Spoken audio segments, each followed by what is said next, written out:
Hey, Dr. C here with you. I want to talk briefly about nutrient panels.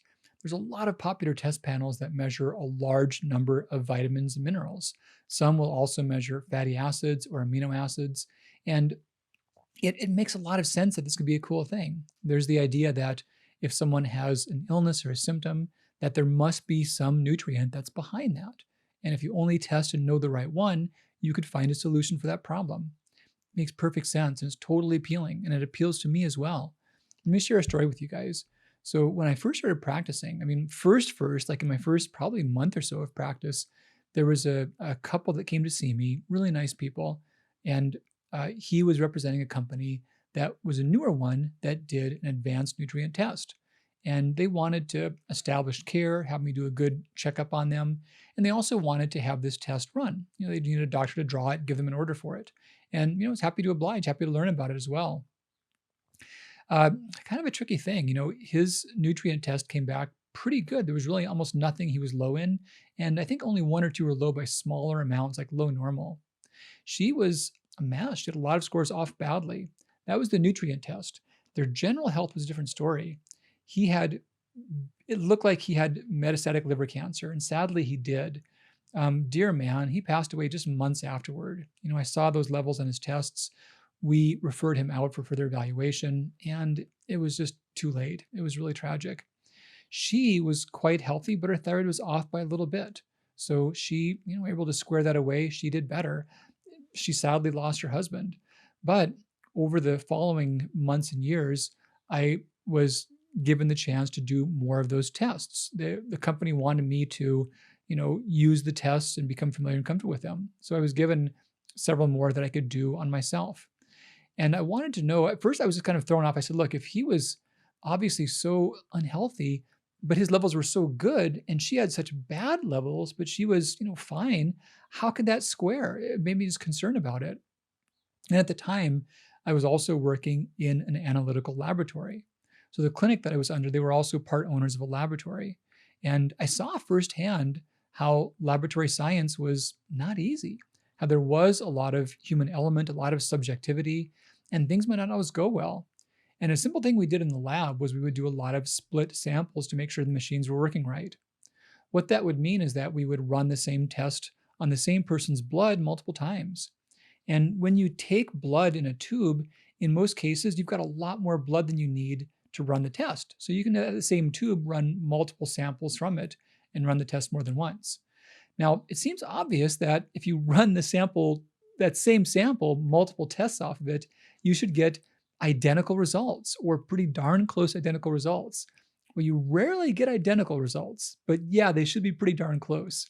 But in many cases, they're not even pretty darn close. And that made me aware that labs can have issues.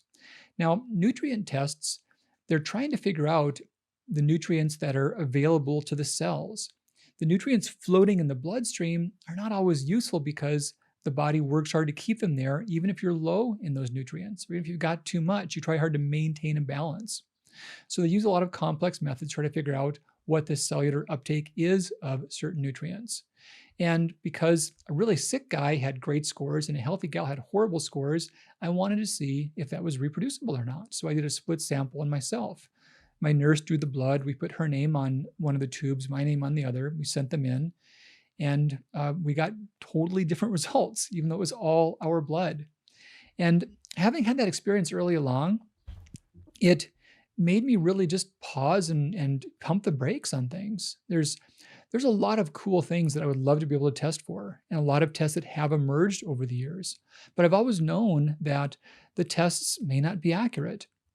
There's many ways to think about how accurate or how helpful tests are, but if they're not reproducible, that's the easiest thing out of the gate. If they're not at least the same results, when you repeat them, then nothing else can even matter. There's no point even exploring them further. So tests can be precise, they can be accurate, they can be clinically relevant. But what I'm talking about first off is precision. How reproducible is that data? If you shot that arrow again, would you hit the same spot? So if it's not precise, it's worthless because the data could change completely on a retest.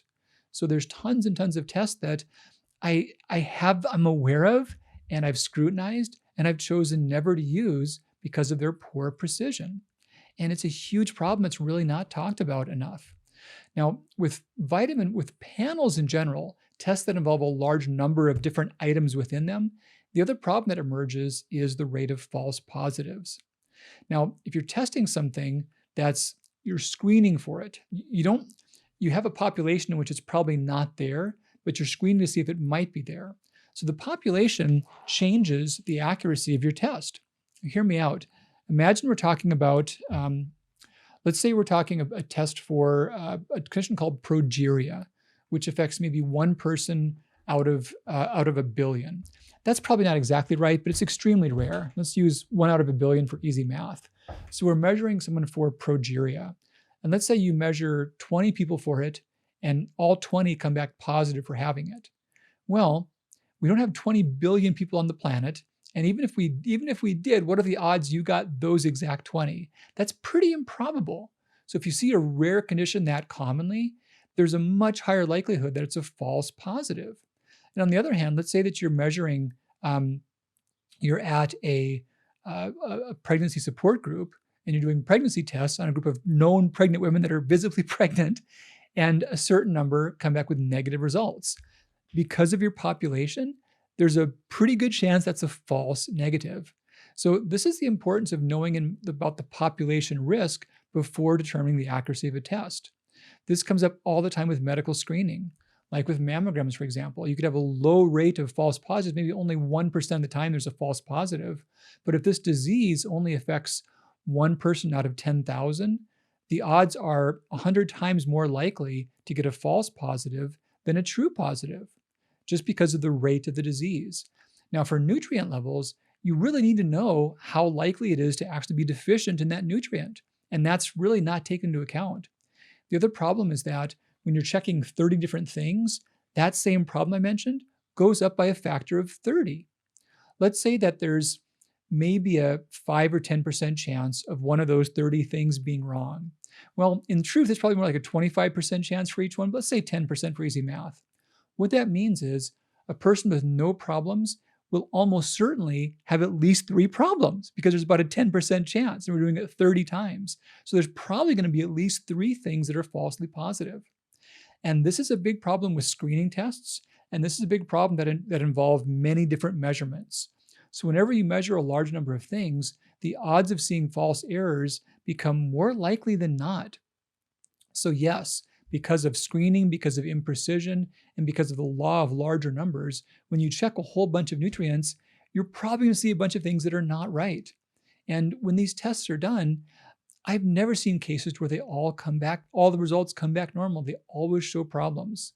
So this is a concern. And I see many people that they end up taking large lists of supplements in doses that could be questionable based upon the result of these.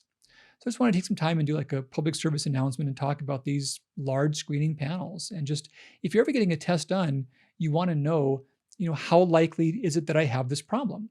Because that skews how likely the test is to be accurate. If you're screening for something to where you probably don't have the problem, you've got to realize that the likelihood of a false positive becomes much higher than the likelihood of a true positive. And you'll also want to know, what is the precision of this test? How likely is that these same results would come back if the test were repeated? A doctor should know this. The test service company should know this.